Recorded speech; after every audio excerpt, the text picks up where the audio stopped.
a.m. as we continue with the broadcast this morning. Now, we all know of Marikana, and we know of Marikana for the wrong reasons. We know of the massacre, the Lonman mine, and year after year, when the anniversary takes place, and until now, people are still seeking justice for what has taken place in Marikana. But we are talking about Marikana right now for different reasons. And yesterday, I got quite an interesting call, and this has to do with a family reunion that is taking place. Now, we've seen many family reunions taking place amongst our families. People get together. In fact, I attended one last week on a Sunday on my wife's side of the family. And these reunions take place to bring families together so that they get to see each other after a long time, but also get to know each other. But just how much do we know about our roots as families? And how far can we actually go back in terms of identifying who our family was, who our forefathers were? Do we even have a family tree? And this is what we are focusing on for the next few minutes. We're talking about a family reunion event that is taking place this week. And this family has got a rich history, a deep rooted history in Marikana. And we are now joined by Sister Zubaida Karani. Zubaida, Assalamu alaikum wa rahmatullahi wa barakatuh, and welcome. Walaikum salam. How are you? Yes, Alhamdulillah, doing well. And you? I'm Alhamdulillah. Yes, it's just so wonderful that we hear about families getting together because we are in times where I attended a family get together last week. And one of the points I made is we see families that are being destroyed, totally wiped out in Palestine. And we are having these family events. And it's important for us to understand our family, to get to know our family, to get to know our roots. And I want to talk about Marikana because, we all hear of Marikana and the tragedy that it occurred. But just take us through, your family, your presence in Marikana. How far does this actually go back? And just give us an overview as to what Marikana is. Is it just a little dorpy? Is it a little town? What does it look like? Okay, so my name is Zubaida Karani, and I'm the daughter of Yunus Karani. So I'm a fifth generation of Ahmad and Najmunisha Karani. A little history about Marikana. It was also known as Roy Copies back in the day, which means Red Hills. The tiny town of Marikana was founded in 1870, but back then it wasn't much of a town, just a railway line and a few shops. Later in the years, it expanded to seven owned farms in 1933. The Buffelspoor Dam was built, allowing local farmers to irrigate their crops. Buffelspoor Dam is still very functional and one of the cleanest dams in the country, getting huge bass fish, but that's a topic for another day. In the 1970s, mining was introduced and grew to become the main industry in the region, which leads to the whole Lonman and so forth. There are few original pioneer families from Marikana. So that's the Adam Akuji family, the Karani family, Kassam family Topper, Ami Sakur family, Bamji family, Ayub family, Tayyub Kassam Dada. And then late in the years, the Esop Esak family settled between 1962 and 1964. These families were then later removed by the Group Areas Act between 1978 and 1981. So that's a little bit history of Marikana. There are still a few families trading in the area. Kassam family, Teo Kassam Dara family, and the grandson of Kassam family. And then my uncle, better known as Baila, which is he's trading in Buffelspoort. And then we got my Wow. father, he moved back to Buffelspoort a few years ago. So he's staying in Buffelspoort he's staying there. He moved back a few years ago. Well, interesting that you speak about fifth generation, and I'm sure that all the families that you speak about have got a very, very rich history as far as Marikana is concerned. And now that you are going to be having this family reunion, I'm sure that a lot of it will actually come out at the reunion, looking at generations like yourself and also the younger generation who possibly know very little about the history of the families and also just looking at Marikana in itself. So I'm sure it's going to be quite an interesting reunion that the family will be having, Zubaida. I mean, it's never not a good time to get together and to build new relationships with old neighbors. I mean, I don't really know anybody, but I think it's a new experience, and we're so fortunate to meet and reunite with everybody, with our former friends, my grandfather, my great grandfather's former neighbors. I think it's a good opportunity for my children to get to know, for myself, firstly, to get to know everybody. And yeah, I think it's a good opportunity, which our reunion is happening on Sunday, inshallah. And inshallah, this will be the start of something new. Just going back to the generations, I'm sure that there are some survivors, some of the elderly people that are around in the family, and I'm sure they would be sharing a lot, many memories, and also at the same time, just looking at the younger generation, the lessons that they can actually learn from the generations, going back possibly 3 or 4 generations, I would assume. So I suppose there are those that will be present at this. And I see calling it, looking at the banner, honoring our roots. And this is exactly what it's going to be. It's your roots, and it's honoring those people that are still, that have got on in life. That are obviously at the elderly age category. I'm sure that is going to be quite interesting, Interesting. Yes. interacting and talking to those people. Yes, definitely. I mean, I think there are very few of them left, but we're going to try and make the most of it. Try and get to know everybody.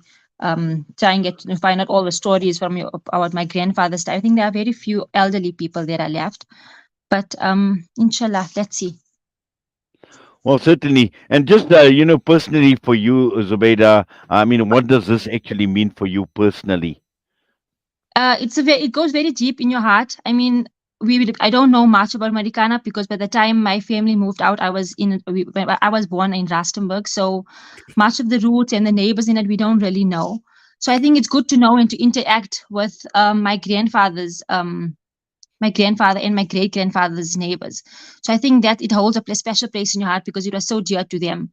And especially to my father, as he moved back to Buffalo, but he moved back to his roots. He's staying where he want. He moved back to Buffelspoort. So I think I think for all the families to interact with each other, we had a very great. I think everybody's very keen about it. We have over 350 people that are coming, inshallah.